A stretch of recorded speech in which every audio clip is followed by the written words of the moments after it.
I started windsurfing somewhere in the 70s. I think I'm a wave sailor, grown a bit large for the waveboard, and now we're speed sailing. Vicariously via Walvish Bay and a chat with Finian Maynard, I ended up here in about 2010, searching for the never-ending speed goal. And the goalposts move along the time as well as the locations, so enough, it's never enough. So we've ended up back in Lüderitz, a location that is proved to be certainly the fastest by far of the windsurfing destinations that have ever been sailed and in speed windsurfing history.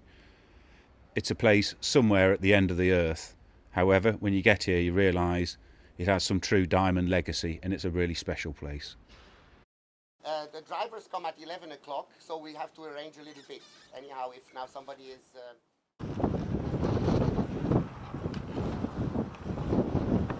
So to go down the canal here, particularly on a windy day, I think the one thing it requires more than anything else is concentration.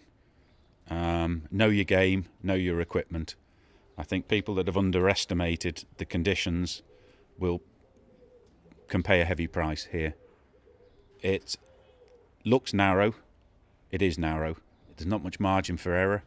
I think you've really got to know what you're doing and be confident in what you're doing. If you roll the dice too much, it'll bite you on the ass here, big time.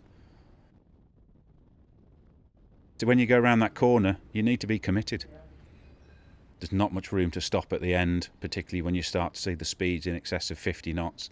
That finish box, it's foreshortens. It never ever looks any longer. It never ever gets any easier. It's part of the game here and part of the rules you have to accept.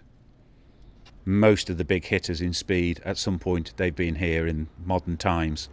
I never count anybody out. If you're on the right moment and that's your chance, anybody's in with a shout, I think. 53 plus, I'm not so sure, you know. It's not easy here. I see many people sit at home. They have no idea how difficult it is when it's windy here. They sit at home on the sofa thinking they're just going to rock up and do 50 knots. There's still, in, what are we now, 2018, 12 or 13 people ever over 50 knots. And there's been some great, great sailors here that haven't gone that speed. It's not easy.